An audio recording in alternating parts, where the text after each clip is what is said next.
সুদে টাকা লাগাবো না। সুদে টাকা লাগাইলে এক একটা মানুষের কিয়ামতের ময়দানে যারা সুদে টাকা লাগায়, আগে বলে গেছি কিয়ামতের ময়দানে যারা সুদে টাকা লাগায়, সুদ করে এক একটা পেট হবে এক একটা ঘরের মতো।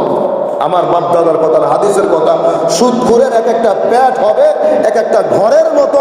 আর এক একটা ঘরের ভিতরে হাজার হাজার সাপ বিচ্ছু হাঁটাচলা করবে আর সুদখোরকে কামড় মারবে। আর ও এমন চিৎকার মারবে, ওই চিৎকার যদি দুনিয়ার কোনো মানুষ শুনতো তাহলে দুনিয়ার কোনো মানুষ বেঁচে থাকতে পারতো না। এ হলো এক বিষয় যে সুদে টাকা লাগাবো না। 3 নাম্বার বিষয় হলো মানুষকে কখনো ঠকাবো না, মানুষের হক কখনো মেরে খাবো না। এরপরে আরেকটা শিক্ষার বিষয় হলো আল্লাহ রাসূল প্রত্যেক আসমানের সামনে গিয়া অনুমতি নিয়ে এরপরে আসমানের ভিতরে ঢুকছে। এখান থেকে আল্লাহ রাসূল শিক্ষা দিয়েছে, তোমরা যখন মানুষের বাড়িতে যাবা, মানুষের ঘরে যখন যাবা, কারো ঘরে অনুমতি ছাড়া দরজায় আপনার নক না দিয়ে কারো ঘরে প্রবেশ করবা না।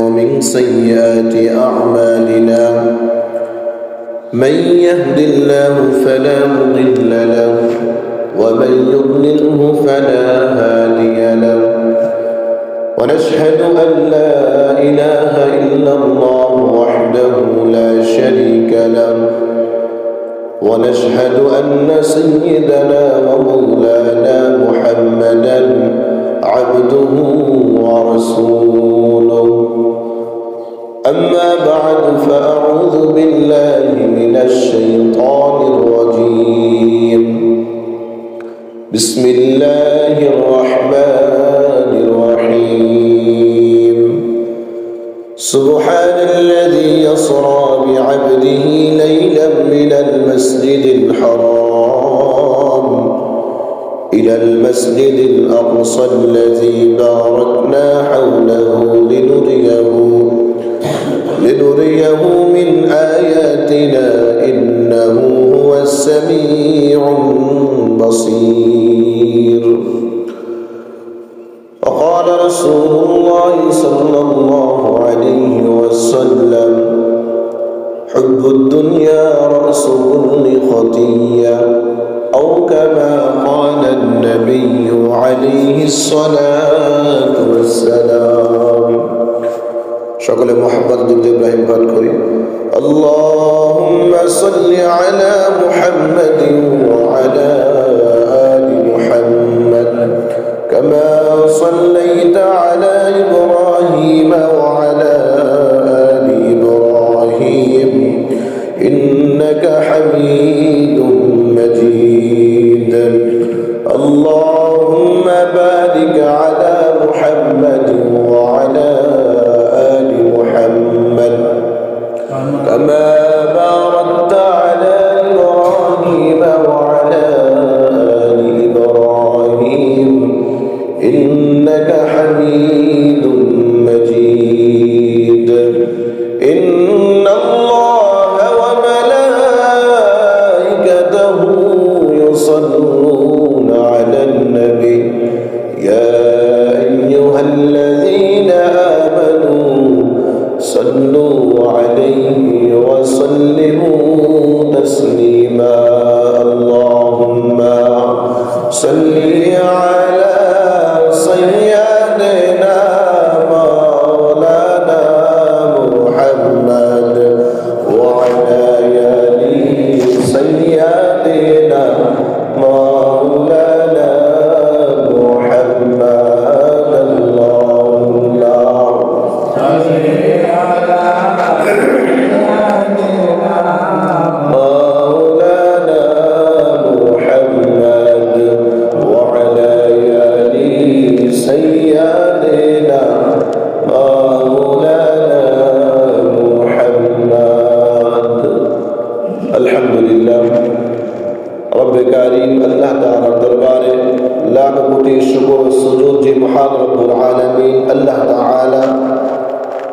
দীর্ঘ একটি সপ্তাহ পরে পবিত্র জুমআর নামাজের উদ্দেশ্যে দুনিয়ার সব থেকে ভালো জায়গা আল্লাহর ঘর মসজিদে আসার বসার কিছু কথা বলার শ্রবণ করার তৌফিক দান করেছেন।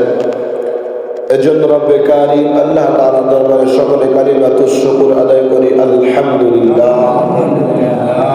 দুরূদ ও সালাম মুহাম্মদুর রাসূলুল্লাহ সাল্লাল্লাহু আলাইহি ওয়াসাল্লামের উপর। পবিত্র জুমার দিন সপ্তাহের শ্রেষ্ঠতম দিন আল্লাহ তাআলা যাদেরকে আল্লাহ তাআলা পছন্দ করেন, আল্লাহ তাআলা তাদেরকে একা করে তাদেরকে মসজিদে আসার তৌফিক দেয়। যাদেরকে আল্লাহ বেশি ভালোবাসেন তারা আগে আসতে পারেন, এরপরে যারা এভাবে সিরিয়াল ধরে আসতে থাকে। আর যারা আগে আসে টাইম ভাগ করা আছে, এই টাইমে যারা আসবে এই সওয়াব, এই টাইমে যারা আসবে এই সওয়াব।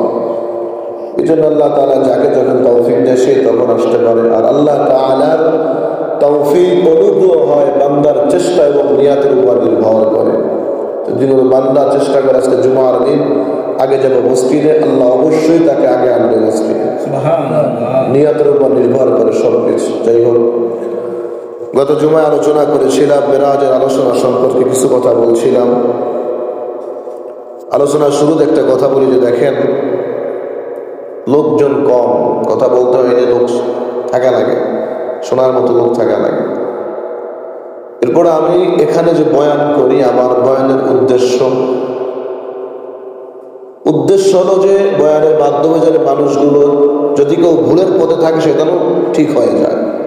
যদি কোনো মানুষ ভুল করতে আসে, না বুঝে করতেছে, শোনার মাধ্যমে হতে পারে ভুল বুঝতে আসতে পারে, এরপর কিনা ঠিক হয়ে যায়।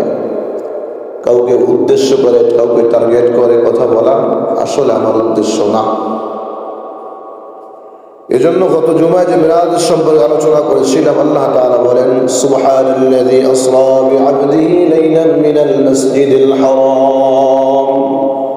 আল্লাহ তাআলা বলে যে ইলাল মাসজিদিল আকসা, আল্লাহ তাআলা আল্লাহ রাসূল সাল্লাল্লাহু আলাইহি ওয়াসাল্লামকে মসজিদে হারাম থেকে মসজিদে আকসা পর্যন্ত আল্লাহ তাআলা নবীজিকে ভ্রমণ করিয়েছেন মিরাজের রাত্রে।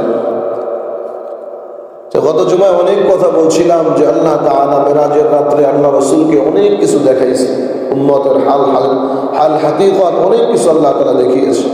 এর ভিতরে একটা কথা বলছিলাম, নবীজি সাল্লাল্লাহু আলাইহি ওয়াসাল্লাম যখন মিরাজে যাচ্ছিলেন, বুরাকে চড়ে আল্লাহ রাসূল মিরাজে গিয়েছিলেন। গত জুমার শেষ আলোচনা ছিল এটা যে রাসূল সাল্লাল্লাহু আলাইহি ওয়াসাল্লাম মিরাজে গিয়ে দেখতেছেন যে এক শ্রেণী মানুষের পেট, এক একটা পেট তাদের আমাদের দুনিয়ার এক একটা ঘর না, হাদিসের ভাষা হলো গৃহ শব্দের অর্থ কি ঘর। যে এক একটা মানুষের পেট দেখা যাইতেছে যে এক একটা ঘরের মতো। রাসূল সাল্লাল্লাহু আলাইহি ওয়াসাল্লাম জিজ্ঞাসা করছিল যে ইয়া রাসূলুল্লাহ, এই এক একটা মানুষের যে পেট, যে জিবরাইলকে জিজ্ঞেস করছে যে জিবরাইল, এই সমস্ত ব্যক্তিরা কারা যাদের এক একটা পেট এক একটা ঘরের মতো?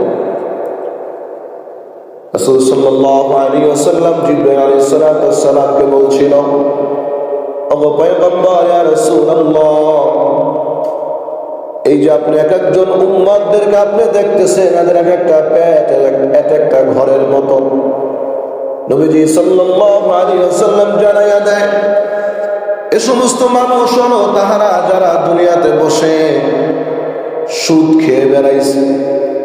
রাসূল বলেন, দুনিয়াতে যারা সুদে টাকা লাগিয়েছে, যারা সুদ খেয়েছে, কিয়ামতের ময়দানে, হাসরের ময়দানে তাদের একটা পেট হবে এক একটা ঘরের মতো। পয়গম্বর দেখতেছে যে ঘরের মধ্যে আর আপনার পেটের ভিতরে কিন্তু সাপ হাঁটাচলা করতেছে। রাসূল বলতেছে, যারা দুনিয়ার জমিনে বসে যারা সুদ খেয়েছে তাদের এক একটা পেট হবে এক একটা ঘরের মতো, আর এই ঘরের ভিতরে সাপগুলো লড়াচড়া করতে থাকবে। পয়গম্বর সাল্লাল্লাহু আলাইহি ওয়াসাল্লামকে জিবরাইল আলাইহিস সালাম এভাবে আপনার মিরাজের রাত্রে আল্লাহ রাসূলকে নিয়ে আপনার আরশে, আপনার আকাশের দিকে আপনার ভ্রমণ করা শুরু করে দিল। নবীজি সাল্লাল্লাহু আলাইহি ওয়াসাল্লাম প্রথম আসমানে যখন গেল, আকাশের সামনে গিয়ে নবীজি আপনার প্রথম আসমানের একজন দারওয়ান আছে, দারওয়ানকে উদ্দেশ্য করে জিবরাইল আলাইহিস সালাম বলতেছে, ওই প্রথম আসমানের দারওয়ান, তোমাকে সম্বোধন করে বলতেছি, আমি কি প্রথম আসমানের ভিতরে ঢুকতে পারি? প্রথম আসমানের দারওয়ান বলছিল, অবশ্যই আপনি ঢুকতে পারেন, তবে আপনার সাথে কে আছে? আপনার সাথে কে আছে? প্রথম আসমানের দারওয়ানের কথা বলার পরে জিবরাইল আলাইহিস সালাম বলছে, আমার সাথে আসে আল্লাহর পয়গম্বর মুহাম্মদুর রাসূলুল্লাহ। জিবরাইল আলাইহিস সালাম দুনিয়ার জমিনে বাবা আদম থেকে নিয়ে এই পর্যন্ত যত মানুষ দুনিয়াতে আসছে, যত মানুষ দুনিয়াতে আসবে, আল্লাহর কাছে সবচাইতে উত্তম মানুষকে জানেন? বলেন তো কে? আদম থেকে নিয়ে এই পর্যন্ত যত মানুষ দুনিয়াতে আসবে, আরো যারা আসবে, আল্লাহর কাছে সব থেকে উত্তম মানুষ হল একজন, ইনি হলেন মুহাম্মাদুর রাসূলুল্লাহ। নবীজি পর্যন্ত আপনার প্রথম আসমানে গিয়া আসমানের ভিতরে ঢোকার জন্য অনুমতি চায়, অথচ নবীজি আপনার ঢোকার জন্য অনুমতির প্রয়োজন হয় না। এখান থেকে আল্লাহ রাসূল শিক্ষা আমাদেরকে দিয়েছে, আমার উম্মতগণ, যদি কোনো মানুষের বাড়িতে যাও, তাদের বাড়িতে সরাসরি যাইয়া কারো ঘরে প্রবেশ করবে না, ঘরের দরজায় টোকা দিয়া, ঘরের দরজায় লক করে, এরপরে ঘরের ভিতরে অনুমতি নিয়ে সালাম দিয়া, এরপরে ঘরের ভিতরে প্রবেশ করবা। এটা তো রাসূলের শিক্ষা, যে কারো ঘরে দরজায় যে সরাসরি ঘরের ভিতরে প্রবেশ করা যাবে না। ঘরের অনেক আছে, অনেক অবস্থায় থাকে, মহিলারা আছে, বিভিন্ন অবস্থায় থাকে। এজন্য কারো ঘরে যে সালাম না দিয়া বা আপনার কাশি না দিয়া বা টোক্কা না দিয়া ঘরের ভিতরে ঢোকা যাবে না।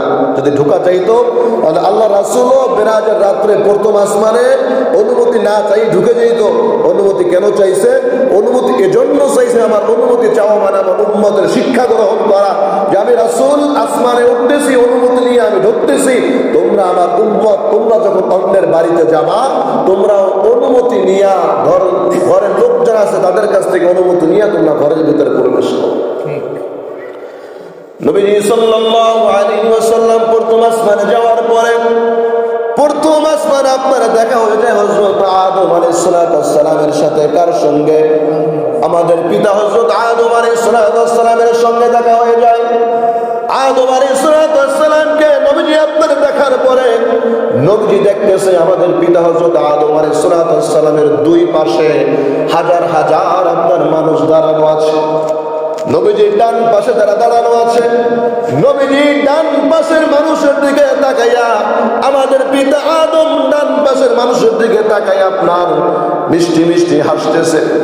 ডান পাশের মানুষ যারা আছে, আদম নবীর পাশে ডান পাশে মানুষগুলোর দিকে তাকাইয়া নবীজি আপনার হাসতেছে এবং আপনার আদম নবী আপনার হাসতেছে। আমাদের পিতা আদম বাম পাশে তাকানোর পরে বাম পাশের মানুষগুলোকে দেখে আমাদের আদি পিতা হযরত আদম আলাইহিস সালাম বাম পাশের মানুষগুলোর দিকে তাকাইয়া আদম নবী আপনার চোখের পানি ছেড়ে ছেড়ে কাঁদতেছে। আমাদের পয়গম্বর নবীজি হযরত জিবরাইল আলাইহিস সালামকে প্রশ্ন করলো, আমার ভাই জিবরাইল, এই সমস্ত মানুষ কারা যাদের দিকে আমার পিতা আদম আলাইহিস সালাম ডান দিকে তাকাইলো, ডান পাশের মানুষের দিকে তাকাইয়া হাসলো? জিবরাইল আলাইহিস সালাম বলল, ইয়া রাসূলুল্লাহ, আপনার পিতা আদম আলাইহিস সালামের ডান পাশে যে মানুষগুলোকে দেখতেছেন এরা হলো জান্নাতি মানুষ। আদম আলাইহিস সালাম বাম পাশের দিকে তাকাইয়া কেন কাঁদলো?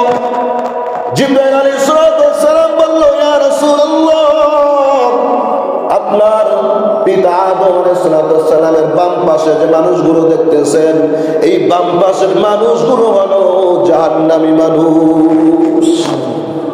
এজন্য পয়গম্বর বলছেন, ও আমার উম্মতগণ, তোমরা রব্বে কারীম আল্লাহ তাআলার কাছে সর্বাবস্থা পানা চাও, আল্লাহ আদম নবীর ডান পাশের মানুষের মধ্যে যেন আমিও একজন হয়ে যাই। আল্লাহর কাছে দোয়া করা দরকার, আল্লাহ আপনি আমাদেরকে আদম আলাইহিস সালামের ডান পাশে যারা ছিল তাদের অন্তর্গত আপনি আমাদেরকে করেন, বলেন আমিন। আল্লাহ এবং যারা বাম পাশে যারা ছিল আপনি এদের থেকে আপনি আমাদেরকে হেফাজত করেন, এখানেও বলেন আমিন। আল্লাহ তাআলা কবুল করলেও পারে। জন্য আদম নবী দেখতেছে যে ডান পাশে মানুষ তাদের দিকে তাকায় কাঁদতেছে, হাসতেছে। কেন হাসতেছে? ডান পাশের মানুষগুলো হলো জান্নাতি মানুষ আর বাম পাশের মানুষগুলো হলো জাহান্নামী মানুষ। এখান থেকে একটা শিক্ষণীয় বিষয় আছে, কোন জায়গায় ডান পথ বাম পথ বলতে বোঝানো হয় খারাপ পথ, আর ডান পথ বলতে বোঝানো হয় ভালো পথ। ভালো কাজ করতে যাওয়ার আগে ডান পা দিয়ে ঢুকতে হয় না মসজিদে? কেন ঢুকতে হয়? মসজিদ ভালো জায়গা, এই জন্য ডান পা দিয়ে প্রবেশ করতে হয়। বাহির মসজিদের তুলনায় বাহির খারাপ জায়গা না, এই জন্য বের হওয়ার সময় আগে বাম পা দিয়ে বের হইতে হয়। বাথরুম খারাপ জায়গা না, ঢোকার সময় বাম পা দিয়ে প্রবেশ করতে হয়। বাহির বাথরুমের তুলনায় বাহির তো ভালো জায়গা, এই জন্য বাহির বের হওয়ার সময় কিন্তু ডান পা দিয়া বের হতে হয়। রাসূল শিক্ষা দিয়ে গিয়েছে প্রত্যেকটা জায়গায়। নবীজি সাল্লাল্লাহু আলাইহি ওয়াসাল্লাম প্রথম আসমানে তার সফর শেষ। পয়গম্বর সাল্লাল্লাহু আলাইহি ওয়াসাল্লাম আপনার প্রথম আসমান থেকে নবীজি আপনার দ্বিতীয় আসমানে চলে যায়। দ্বিতীয় আসমানে আপনার দেখা হয়ে যায় দুইজন খালাতো ভাই নবীজির। একজন হলো হযরতে ঈসা আলাইহিস সালাতু ওয়াস সালাম, দ্বিতীয়জন হলো হযরতে ইয়াহইয়া আলাইহিস সালাতু ওয়াস সালাম। এই দুইজন ব্যক্তি ঈসা এবং ইয়াহইয়া নবীজি আপনার দ্বিতীয় আসমানে যখন গেছে, প্রত্যেকটা আসমানে নবীজি ঢোকার আগে অনুমতি নিচ্ছে। প্রত্যেকটা আসমানে ঢোকার আগে অনুমতি নিয়া এরপর আপনার প্রত্যেকটা আসমানে ঢুকছে। এরপর আপনার দ্বিতীয় আসমানে যাওয়ার পরে দ্বিতীয় আসমানে হযরত ঈসা আলাইহিস সালাতু ওয়াস সালাম এবং হযরত ইয়াহইয়া আলাইহিস সালাতু ওয়াস সালাম আল্লাহ রাসূলকে মুবারকবাদ জানায়া আল্লাহ রাসূলকে বলল যে, ইয়া মুহাম্মদ, আপনার প্রতি আল্লাহ রহমত বর্ষণ করুন, আপনার ভ্রমণগুলো আল্লাহ তাআলা সফল করুন। একথা বলার পরে নবীজি সাল্লাল্লাহু আলাইহি ওয়াসাল্লাম দ্বিতীয় আসমানে ভ্রমণ শেষ করে পয়গম্বর সাল্লাল্লাহু আলাইহি ওয়াসাল্লাম আপনার তৃতীয় আসমানে গেলেন। কয় নাম্বার আসমানে? 3 নাম্বার আসমানে। নবীজি 3 নাম্বার আসমানে যাওয়ার পরে পয়গম্বর সাল্লাল্লাহু আলাইহি ওয়াসাল্লাম তৃতীয় আসমানে যাওয়ার পরে দেখা হয়ে যায় হযরত ইউসুফ আলাইহিস সালামের সঙ্গে। ইউসুফ আলাইহিস সালামকে আমাদের নবী দেখিয়া অবাক হয়ে গিয়েছে যে এটা কি, এটা আবার কোন ধরনের মানুষ।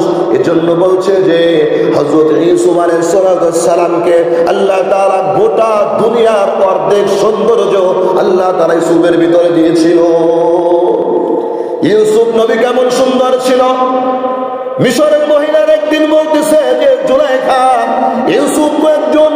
জুলাইখা একজন বৃদ্ধা মহিলা হইয়া ইউসুফের প্রেমে কেমন করে পড়লো। ইউসুফ তো একজন যুবক মানুষ, আর জুলাইখা একজন বুড়ি মানুষ, তাহলে সে কেন ইউসুফের প্রেমে পড়লো? আমার বোঝানোর উদ্দেশ্য এর সৌন্দর্য কেমন ছিল, এর সৌন্দর্য কেমন ছিল। এরপর আপনার জুলাইখার কানে সংবাদ যখন চলে যায়, যাওয়ার পরে সে আপনার বলল, তাই ঠিক আছে, মিশরের সমস্ত মহিলাদেরকে এক জায়গায় ডাকো। আপনার ঘটনা লম্বা সংক্ষেপ করতেছে। ডাকার পরে প্রত্যেক মহিলার হাতে আপনার এক একটা ফল দেয়, ফল দেওয়ার পরে এক একটা ছুরি দেয়। প্রত্যেকটা মহিলা যখন ফল কাটতেছে, ফল কাটার সময় ইউসুফ নবীকে আপনার সামনে নিয়ে হাজির করে। প্রত্যেকটা মহিলা আপনার ফল কাটতেছে, ইউসুফ নবীর দিকে তাকাইয়া কেউ তাদের চোখ সরাইতে পারে না। এজন্যই পারে না, আল্লাহ তাআলা তাকে এই পরিমাণ সৌন্দর্য দিয়েছিল, তারা আপনার চোখ না সরাইয়া তারা ফল কাটতেছে। ফল কাটার পরিবর্তে প্রত্যেকটা মহিলা তাদের হাতের আঙ্গুল পর্যন্ত কেটে ফেলছে, এরপরও তারা টের পায় নাই। ওই সময়ের মহিলারা, আল্লাহ রাসূল বলছে যে ওই সময় মিশরের মহিলারা যদি ইউসুফ নবীকে না দেখিয়া মুহাম্মদুর রাসূলুল্লাহকে দেখতো, তাহলে তারা তাদের হাত না, তারা তাদের কলিজা পর্যন্ত কেটে ফেলতো। নবীজি সাল্লাল্লাহু আলাইহি ওয়াসাল্লাম আপনার তৃতীয় আসমানে যাওয়ার পরে ইউসুফ নবীর সৌন্দর্য দেখলো। সৌন্দর্য আপনার দেখার পরে আপনার গোটা সৌন্দর্য, গোটা দুনিয়ার অর্ধেক সৌন্দর্য আল্লাহ তাআলা ইউসুফ নবীকে দিয়েছে। তাহলে গোটা অর্ধেক দিয়েছে আল্লাহ তাআলা ইউসুফ নবীকে, আর বাকি যে অর্ধেক আছে ওই অর্ধেক সব আল্লাহ তাআলা গোটা পৃথিবীর আপনার জান্নাতের যে সৌন্দর্য আছে, দুনিয়ার মধ্যে যে সৌন্দর্য আছে, এর সমস্ত সৌন্দর্য আল্লাহ তাআলা আমার আপনার পয়গম্বরের ভিতরে ভরে দিয়েছে। নবীজি আপনার কেমন সুন্দর ছিল। আম্মা জানা আয়েশা রাদিয়াল্লাহু তাআলা আনহা বলে, প্রত্যেকটা মানুষের একটা সূর্য আছে, সমস্ত সূর্যগুলো আপনার দিনের বেলা উদিত হয়। প্রত্যেকটা মানুষের সূর্য দিনের বেলা উদিত হয়, আর আমি আয়েশার ঘরে একটা সূর্য আছে, আমি আয়েশার ঘরের সূর্য দৈনিক রাত্রে বেলা উদিত হয়ে যায়। কেমন সূর্য ছিল। আম্মা জান আয়েশা বলেন, একদিন আমি ঘরের ভিতরে একটা সুই দিয়া কাজ করতেছি। কি দিয়া? সুই দিয়ে আমি কাজ করতেছি। সুই দিয়ে আপনার কাজ আপনার করতে করতে হঠাৎ এক সময় আমি আম্মা জান আয়েশার হাত থেকে সুইটা পড়ে যায়। সুইটা পড়ে যাওয়ার পরে ঘরের ভিতরে অন্ধকার ছিল। আমি আপনার সুইটা আমি তালাশ করে পাইতেছি না। ইতিমধ্যে মুহাম্মদুর রাসূলুল্লাহ ঘরের ভিতরে প্রবেশ করলো। ঘরের ভিতরে নবীজি ঢুকতে দেরি আমার পুরা ঘরটা কেমন যেন দিনের আলোর মতো আলোকিত হয়ে গিয়েছে। নবীজির সৌন্দর্য এই পরিমাণে ছিল। এরপর আপনার আল্লাহ রাসূল সাল্লাল্লাহু আলাইহি ওয়াসাল্লাম তৃতীয় আসমান থেকে এরপর আপনার চতুর্থ আসমানে ভ্রমণ করে।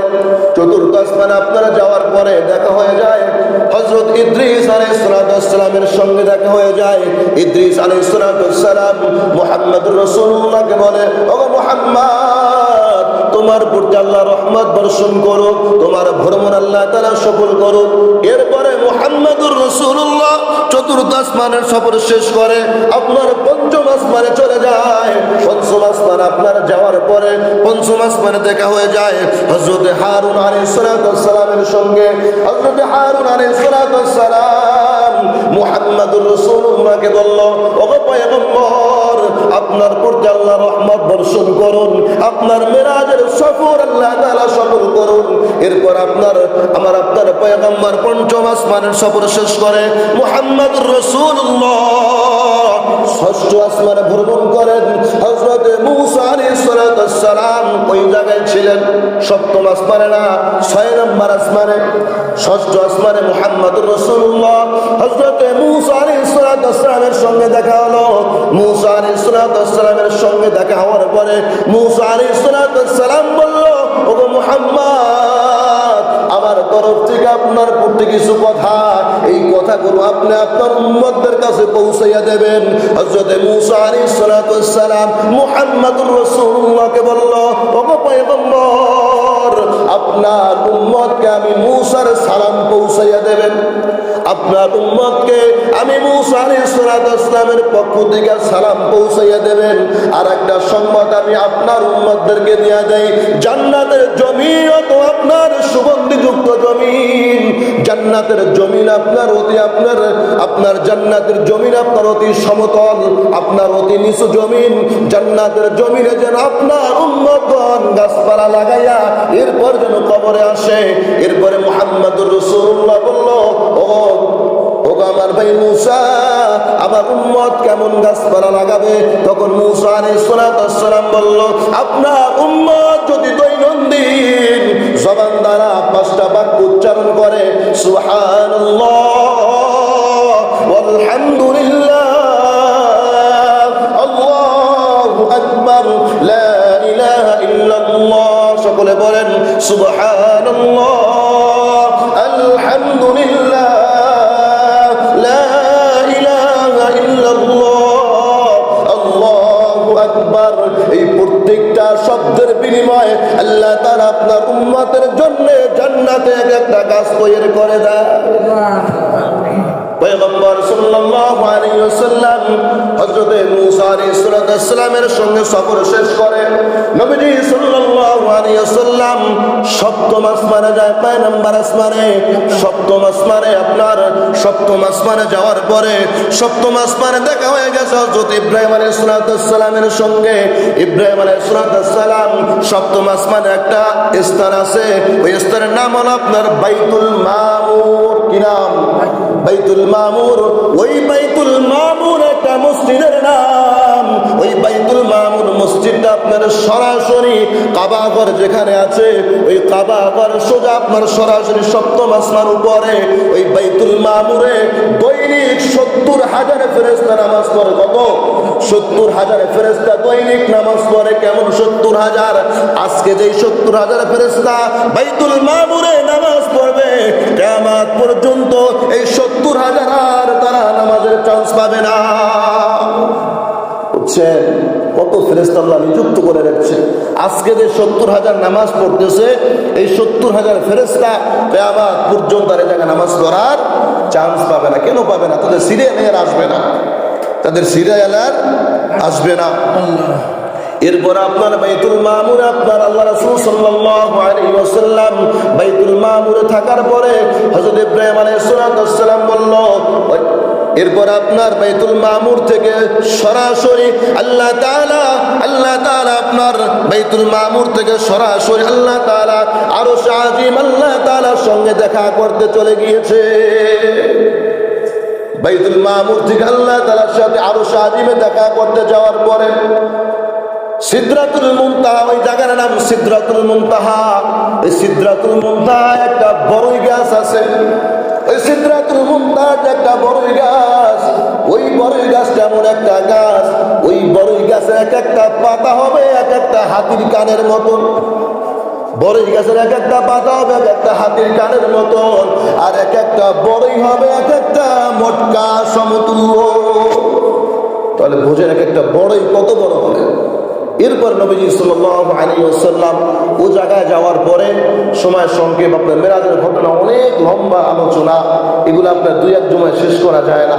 এরপরে আল্লাহ রাসূল ওখানে গেল, যাওয়ার পরে আল্লাহর সাথে সাক্ষাৎ হয়েছে। সাক্ষাৎ হওয়ার পরে আল্লাহ তাআলা আল্লাহর রাসূলকে আল্লাহ তাআলা হাদিয়া দিয়েছিল। কি হাদিয়া দিয়েছিল জানেন কেউ? কি হাদিয়া দিয়েছিল? আল্লাহ রাসূলকে মেরাজের রাত্রে আল্লাহ তাআলা রাসূলকে কি হাদিয়া দিয়েছিল? 50 ওয়াক্ত নামাজ কি দিয়েছিল? 50 ওয়াক্ত নামাজ হাদিয়া দিয়েছিল। নবীজি 50 ওয়াক্ত নামাজ নিয়ে আসতেছিল। আসার পরে মুসা আলাইহিস সালামের সঙ্গে সাক্ষাৎ হয়েছিল। সাক্ষাৎ হওয়ার পরে হযরত মুসা আলাইহিস সালাম বলল, ইয়া মুহাম্মদ, আল্লাহ তাআলা তোমাকে কি দিয়েছে? তখন আমার আপনার পয়গম্বর বলছিল, আল্লাহ আমাকে ভালোবেসে আমার উম্মতের জন্য 50 ওয়াক্ত নামাজ দিয়েছে। মুসা আলাইহিস সালাম বলে যে, ভাই মুহাম্মদ, তুমি আল্লাহর কাছে ফিরে যাও, তোমার উম্মত 50 ওয়াক্ত নামাজ কখনো পড়তে পারবে না। 5 ওয়াক্তই পড়তে পারি না। 50 ওয়াক্ত থাকলে কি করতাম বলেন? ইমাম সাহেবের খবর থাকতো না, মুসল্লির খবর থাকতো না।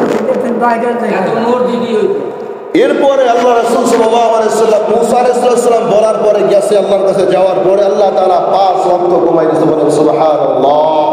এরপর আবার আসছে, বলে এই 45 ওয়াক্ত পারবেন, আবার যান। আবার গেছে, আরো 5 কমাইছে, ভাই 40ও পারবেন, আবার যান। আল্লাহ রাসূল আবার গেছে, আরো 5 কমাইছে। এভাবে 5 কমাইতে কমাইতে আল্লাহ তাআলা শেষ পর্যন্ত 5 ওয়াক্ত নামাজ রাখছে। কয় ওয়াক্ত রাখছে? 5 ওয়াক্ত রাখছে। 5 ওয়াক্ত রাখার পরে আল্লাহ তাআলা বলে, ইয়া মুহাম্মদ, দোস্ত, আপনি আমার হাবিব, আপনি আমার দোস্ত, আপনি আমার বন্ধু। আদম থেকে এই পর্যন্ত যত মানুষ দুনিয়াতে আসছে, যত মানুষ আসবে, সমস্ত মানুষের আগে আমি আপনাকে সৃষ্টি করছি। আমি আপনাকে সৃষ্টি করছি হযরত আদম আলাইহিস সালাম, আমাদের আদি পিতা। সমস্ত মানুষের তুলনায় আদম নবীর আগে সৃষ্টি হয়েছে, কিন্তু আদমের চাইতে আল্লাহ তাআলা আমার আপনার নবীজিকে আগে সৃষ্টি করেছে। আদম আলাইহিস সালাম জান্নাতে ঢুকছে। জান্নাতে ঢোকার পরে জান্নাতের প্রত্যেকটা গাছে থাকে মুহাম্মদ নাম লেখা, জান্নাতের ইটে থাকে মুহাম্মদ নাম লেখা, জান্নাতের জমিনে থাকে মুহাম্মদ নাম লেখা, এবং জান্নাতের দরজায় থাকে মুহাম্মাদের নাম লেখা। তখন হযরত আদম আলাইহিস সালাম বলে, ইয়া আল্লাহ, তুমি আমায় বানাইয়া তোমার নামের সাথে কাহার নাম দিলা লিখিয়া। আল্লাহ বলে, ইনি হলেন আমার বন্ধু মুহাম্মদ, যিনি সৃষ্টি না হইলে গোটা দুনিয়া সৃষ্টি হতো না। এরপরে আল্লাহ তাআলা বলে যে আমি নামাজ সংখ্যায় কমাই দিয়েছি। নামাজ আমি 50-এর জায়গায় আমি সংখ্যায় 5 ওয়াক্ত কমিয়ে দিয়েছি। কিন্তু হ্যাঁ আমার দোস্ত হাবিব, তুমি শুনে আলাও, আপনার উম্মাত যদি দৈনন্দিন 5 ওয়াক্ত নামাজ ঠিক মতো আদায় করে, আমি আল্লাহ তাআলার সওয়াবের দিক দিয়া 50 ওয়াক্ত নামাজের সওয়াব দিয়া দেব। বলেন সুবহানাল্লাহ। তাহলে বলেন কি পরিমাণ ইহসান আল্লাহ তাআলা আমার আপনার উপর করেছে। এরপরে আল্লাহ রাসূল ওই জায়গা থেকে আপনার ওদিনকে রাত্রে আপনার আল্লাহ রাসূল বিভিন্ন জায়গায় জান্নাতে গেছে, জাহান্নাম গেছে, সব জায়গায় আল্লাহ রাসূল ভ্রমণ করছে। ভ্রমণ করে আল্লাহ রাসূল আসার পথে দেখতেছে এক শ্রেণীর মানুষ, তাদের হাতের নখগুলো তামা। কিসের? তামার, লোহার নখ, তামার আগুনের নখ। আল্লাহ রাসূল দেখতেছে যে ওই মানুষগুলো তাদের চেহারাকে আপনার ওই আগুনের নখ দ্বারা আশ্রাইতেছে। তখন আল্লাহ রাসূল জিজ্ঞাসা করলেন জিবরাইলকে, যে ভাই জিবরাইল, এই সমস্ত লোকগুলো কারা? তখন জিবরাইল আলাইহিস সালাম বলছে, আল্লাহ রাসূল, এরা হল ওই সমস্ত ব্যক্তি যারা দুনিয়াতে বসে মানুষের গীবত শিকায়ত করে বেড়াইছে। মানুষকে মানহানি করার জন্য ব্যস্ত ছিল, মানুষকে অপমান করার জন্য ব্যস্ত ছিল, মানুষের দোকানপাটে বসে অমুকের দোষ, অমুকের মেয়ে এদিক গেছে সেদিক গেছে, অমুকের বউ এই করছে সেই করছে, অমুকের ছেলে এই করছে সেই করছে, এই যে বিবাদ শেখায় যারা করছে, আল্লাহ রাসূল বলেছে মানুষের বিবাদ করা মৃত্যু ভাইয়ের বস্তু খাওয়ার সমান। আরেকটু সামনে আগাই দেখতেছে এক শ্রেণীর মানুষ মৃত্যুর শুয়ারের বস্তু খাচ্ছে। কিসের? মৃত্যুর শুয়ারের বস্তু খাচ্ছে। তখন বলতেছে যে এই সমস্ত লোক হলো তারা যারা দুনিয়াতে বসে মানুষ বিবাদ করে বেড়াচ্ছে। কত বড় ভয়ঙ্কর বিবাদ জিনিসটা। এই জন্য বিবাদের সব থেকে ভয়ঙ্কর কি জানেন? সব থেকে ভয়ঙ্কর জিনিস হলো যে আমি যার দোষ বলতেছি তার গুনাহ সব আমার ঘাড়ে আসতেছে আর আমার নেকি সব তার ঘাড়ে যাইতেছে। এজন্য সকলে আমরা বিবাদ থেকে দূরে থাকবো ইনশাআল্লাহ। এরপরে আল্লাহ রাসূল গেল, আসার পরে আল্লাহ রাসূল মেরাজ থেকে ভ্রমণ করে আসার পরে এখানে একটা কথা দেখেন, ভ্রমণ করে আসার পরে আল্লাহ রাসূল ওইখানে বসে আছে। বসার পরে আবু জাহেল আসছে। আবু জাহেল আইয়া বলতেছে যে কিরে মুহাম্মদ, আজকে সকালে কি কোনো নতুন কোনো খবর আছে নাকি? দেখবেন সমাজও এখনো কিছু আবু জাহেল মার্কা মানুষ আছে, খালি একজন মানুষের ঘোষাই বেড়ায়, খালি ঘোষাই বেড়ায়, মানে অযথা। আবু জাহেল আপনার আল্লাহ রাসূল নিরিবিলি একটা জায়গায় ধ্যান দিয়ে বসে আছে। আবু জাহেল আসছে, কিরে মুহাম্মদ কোনো খবর আছে নাকি? আচ্ছা আছে, কি খবর? তা আমাকে আল্লাহ তাআলা গত রাত্রে আমার ঘর থেকে বের করে জান্নাত জাহান্নাম সাত আসমান সব কিছু আল্লাহ তাআলা ঘুরাই আল্লাহ তাআলা আমাকে আবার জায়গায় পৌঁছে দিয়েছে। আবু জাহেল কয় তুমি যাই আবার আসছো? কয় এটাও সম্ভব। আবু জাহেল কয় এটাও সম্ভব। আমার নবীকে অবশ্যই সম্ভব, আল্লাহ চাইলে সব কিছুই সম্ভব। আবু জাহেল অন্য লোকজনকে বলে এই শুনছো, মুহাম্মদ আগে ছিল অর্ধেক পাগল আর পুরাই পাগল হয়ে গেছে, বলে নাউজুবিল্লাহ। তখন আবু বকরকে বলতেছে, আবু বকর মুহাম্মদ তো এই কথা বলে, তুমি কি মানো? আবু বকর সিদ্দিক রাদিয়াল্লাহু তাআলা আনহু বলছিল আল্লাহ রাসূল যদি বলে থাকে আমি আবু বকর অবশ্যই মানি যে আল্লাহ রাসূল অবশ্যই মেরাজে গেছে, আল্লাহ রাসূল এগুলো অবশ্যই দেখছে, কারণ নবীজি কখনো মিথ্যা কথা বলতে পারে না। তখন আবু জাহেল বলতেছে ঠিক আছে, যদি তুমি যাইয়েই থাকো তো আমি তোমাকে চেক করবো, টেস্ট করবো। বা কি টেস্ট করবা? মুহাম্মদ তুমি একটু বলো তো যে তুমি যখন গেছো তুমি যে বাইতুল মামুরে যে তুমি নামাজ পড়ছিলা, বাইতুল মামুরের জানলা দরজা কয়টা? সম্ভব একজন মানুষ আপনার এখানে বেড়াইতে আসছে, আইসা ওই ব্যক্তি নামাজ পড়ে চলে গেছে, যাওয়ার পরে ওই জায়গায় লোক যদি কয় তুমি তো সরকারের বাড়ি মসজিদে গিয়ে তুমি তো আজকে জুমার নামাজ পড়ছো, বলে তো ওই মসজিদে জানলা করে না করলে কইতে পারবে? কেউ বলেন না করলে হঠাৎ তো কইতে পারবে। নবীজি এটা কোনো পরিশ্রমিতার বলে যদি কইতে পারো কয় বুঝবে যে তুমি গেছো, এনে আমি আবু জাহেল তোমার ঈমান আনবো। আর নবীজি টেনশনে পড়ে গেছে। আল্লাহ রাসূল জিবরাইল আলাইহিস সালামকে বলে যে আমার দোস্তকে আমি টেনশন দিতে চাই না। আল্লাহ তাআলা বাইতুল মামুরকে নবীজির সামনে এভাবে ধরে বসছে, নবীজি জিবরাইল বাইতুল মামুরকে ধরে আল্লাহ রাসূলকে বলতেছে, আল্লাহ রাসূল আপনি প্রত্যেকটা দিকে আপনি বলে দেন যে বাইতুল মামুর এই কোটা জানলা আছে, এই কোটা দরজা আছে, এই কোটা আপনার বাতি আছে, সব কিছু বলে দেন। আল্লাহ রাসূল টাস করে সব কিছু বলে দিয়েছে। আবু জাহেল হ্যাঁ হয়ে গেছে, আমার কেমনে করা সম্ভব? আবু জাহেল মুহাম্মদ এতদিন তোমার জাদু দুনিয়াতে চলতো, তোমার জাদু হন আসমানেও চলে। কপালে হেদায়েত না থাকলে পশ্চিমকালে হেদায়েত হয় না। নবীজির কাছে ছিল সারা জীবন, নবীজির কাছে ছিল, এরপর হেদায়েত নসিব হয় নাই। নবীজির চাচা আবু তালেব নবীজিকে কোলে পিঠে করে মানুষ করছে। মৃত্যুর সময় বলছে চাচা কানে কানে একটু কালিমা পড়ে যান। ও সময় বলছে যে না, কানে কানে পড়ে গেলে মৃত্যুর পরে আমার সন্তানদেরকে মানুষে বলবে যে মৃত্যুর সময় বাপ দাদার ধর্মে চুনকালি দিয়ে আবু তালেব কালিমা পড়ে গেছে, এটা আমি পারবো না। মেইন কথা হলো কপালে হেদায়েত না থাকলে আল্লাহ কাউকে হেদায়েত দেয় না। এই জন্য মেরাজের ঘটনা থেকে অনেক কিছু শিক্ষণীয় বিষয় আছে যেগুলো আপনার অল্প টাইমে বলা যায় না। যাই হোক, শিক্ষণীয় যে কোনো বিষয়ের ভিতর একটা বিষয় হলো দেখেন মানুষের কখনো বিবাদ শেখায়ত করবো না। 2 নম্বর বিষয় হলো সুদে টাকা লাগাবো না। সুদে টাকা লাগাইলে এক একটা মানুষের কিয়ামতের ময়দানে যারা সুদে টাকা লাগায়, আগে বলে গেছি কিয়ামতের ময়দানে যারা সুদে টাকা লাগায়, সুদ করে এক একটা প্যাট হবে এক একটা ঘরের মতো। আমার বাপদাদার কথা, হাদিসের কথা, সুদখোরের এক একটা পেট হবে এক একটা ঘরের মতো, আর এক একটা ঘরের ভিতরে হাজার হাজার সাপ বিচ্ছু হাঁটাচলা করবে, আর সুদখোরকে কামড় মারবে, আর ও এমন চিৎকার মারবে, ওই চিৎকার যদি দুনিয়ার কোনো মানুষ শুনতো তাহলে দুনিয়ার কোনো মানুষ বেঁচে থাকতে পারতো না। এ হলো এক বিষয় যে সুদে টাকা লাগাবো না। 3 নাম্বার বিষয় হলো মানুষকে কখনো ঠকাবো না, মানুষের হক কখনো মেরে খাবো না। এরপরে আরেকটা শিক্ষার বিষয় হলো আল্লাহ রাসূল প্রত্যেক আসমানের সামনে গিয়া অনুমতি নিয়ে এরপরে আসমানের ভিতরে ঢুকছে।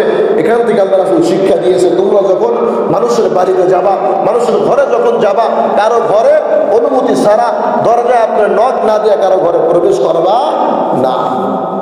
এর জন্য এদিকে আমরা খেয়াল রাখবো। আল্লাহ তাআলা আমাকে আপনাদের সকলকে